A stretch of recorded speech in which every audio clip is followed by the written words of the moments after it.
Namaskar. This video is very fundamental.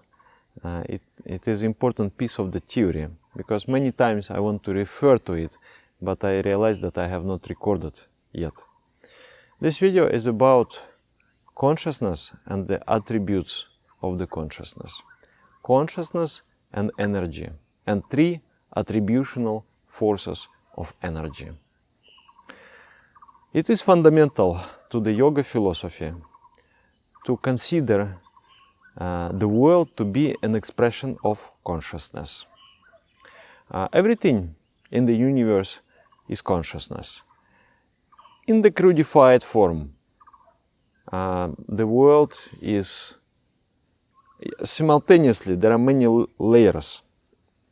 There is a physical level, there is a psychic level, there is a spiritual level. And simultaneously consciousness existing in many different shapes and forms.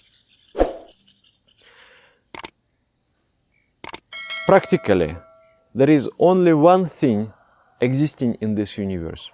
We see the multitude, diversities, but practically there is only one thing, and that is consciousness.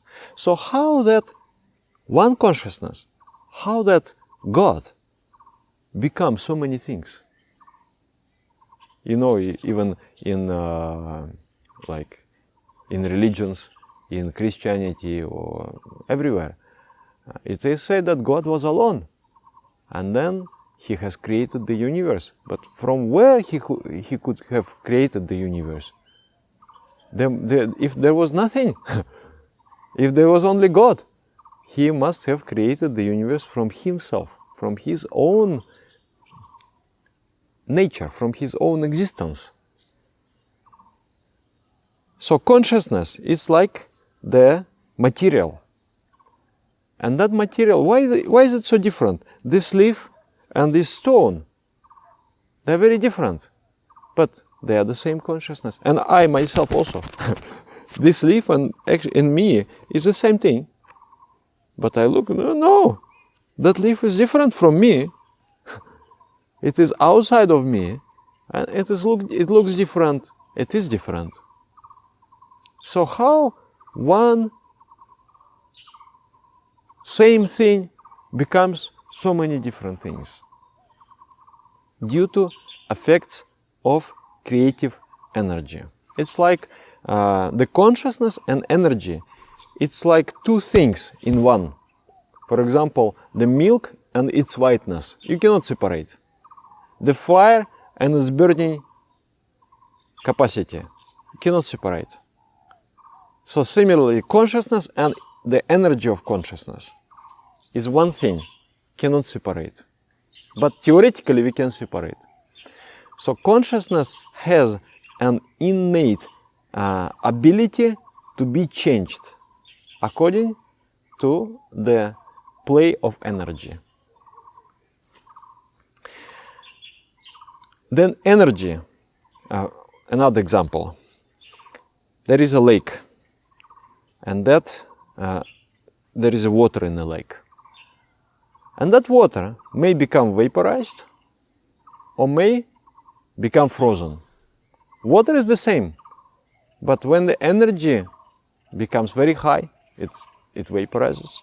When energy becomes very low, it becomes solidified. So similarly, the consciousness takes shape according to the conditions of energy.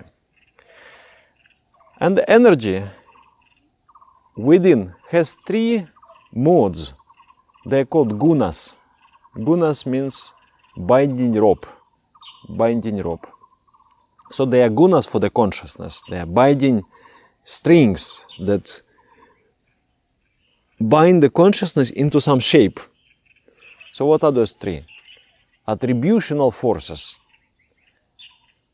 They are sattva guna, the principle of sentience; raja guna, the principle of dynamism, mutative principle.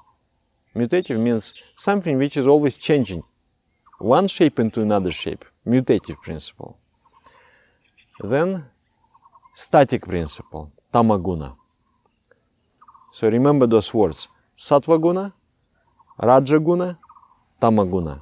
Sentient principle, the principle of sentience, intelligence, clarity, joy, happiness. Raja guna, mutative principle, something which changes one form into another form. And then tamaguna, the staticity principle. So what those gunas, what is their production, what is their result? When sattva guna influence the consciousness acquires the I feeling. The consciousness becomes self-aware. I exist. I exist. And other feelings accompanying that feeling of existence are joy, knowledge, complete knowledge. You know everything. Joy, knowledge, clarity, soberness, peacefulness, no movement. There is complete stillness. And then, due to that principle, a certain portion of the cosmic mind is produced. There is a difference between cosmic consciousness, that is pure bliss, without... The mind is something which is doing something, and consciousness is just witnessing. So that pure witnesship is consciousness. And the mind, there is some action. Even the existence is also sort of action. I exist is created by the sattva guna, sentient principle. Then, when the raja guna, the principle, mutative principle, works on that portion of the cosmic mind which is I exists, further crudifying it, creating vibration in it, the feeling in the cosmic mind is created. I exist and I do also. I am capable of doing something. I am not only existing, but I am also doing something. Similarly, in the microcosm, in us, I also have that. I have that I exist, and I also do. For example, now I speak. I speak. Or now I see. In front of me there is a camera. I see the camera. All three portions of the mind are expressed in that statement. I see the camera. So I, the sentient principle, see the mutative principle, the principle of dynamism. This principle creates ego portion of the cosmic mind and the microcosmic mind also. And then the final force, the static principle, it creates the result of action. What will be the result of seeing the camera? The result of that action is seeing the camera in my mind. When the camera appears as a particular form, objective form, in my mind, that is the result of tamaguna. So tamaguna creates something which is called chitta.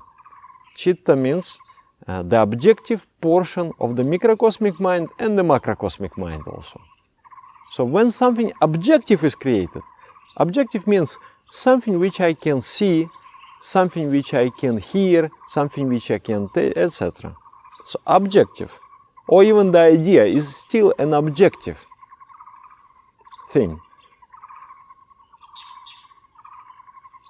Subject, object.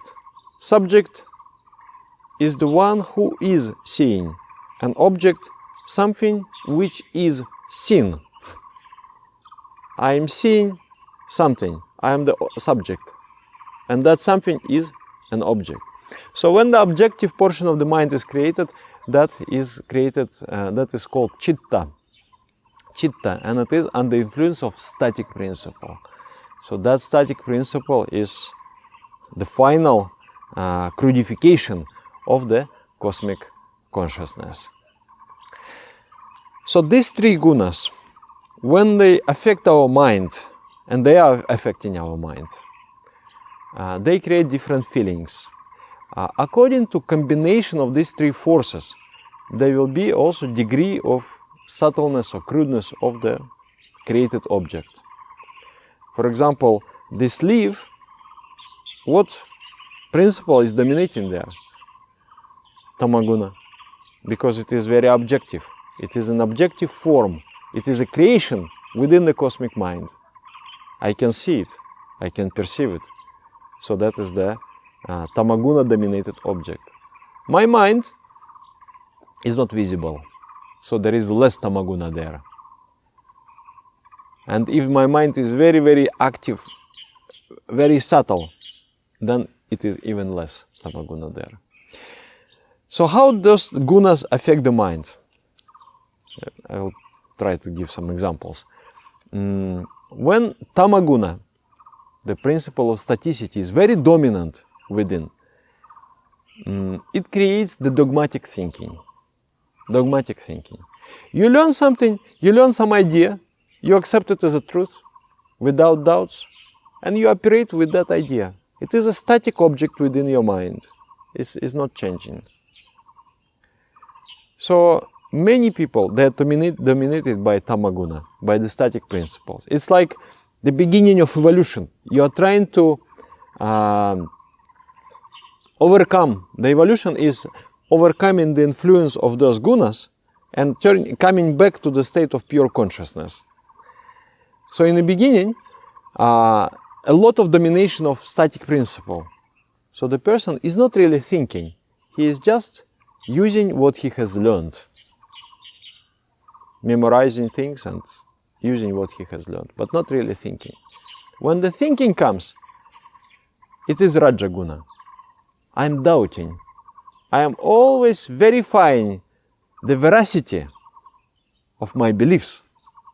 And I am trying to focus my mind, concentrate, and finally to come to realization. I want to come to realization. And realization is when you achieve the clarity. That is Sattva Guna. So, the more sentience in the mind, the more wisdom in the mind. The more staticity in the mind, the more dogma, the more rigid beliefs are there. And the rigid beliefs, they are not always true. Sometimes we believe something, we believe that the world is, I see something, I believe it is square, but it's actually round. So, belief is like that. I believe something to be like that, but it is different.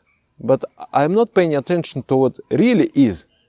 I'm paying attention only to my beliefs. That is dogmatic thinking. So scientific thinking is Rajasic. The mythological thinking, which the thinking that humankind practiced for so many millennia, mythological thinking. Well, I learn something, I believe something to be true, is tamasic, is static in nature. Then scientific thinking is constantly doubting and relying only on experimentation, on the mathematics, etc., is Rajasic thinking. You are changing your beliefs and you're going from crude to subtle. And finally, the state of realization, when you establish something and you realize something, you understood something, that clarity, that joy of knowledge is Sattva Guna. So that is one example.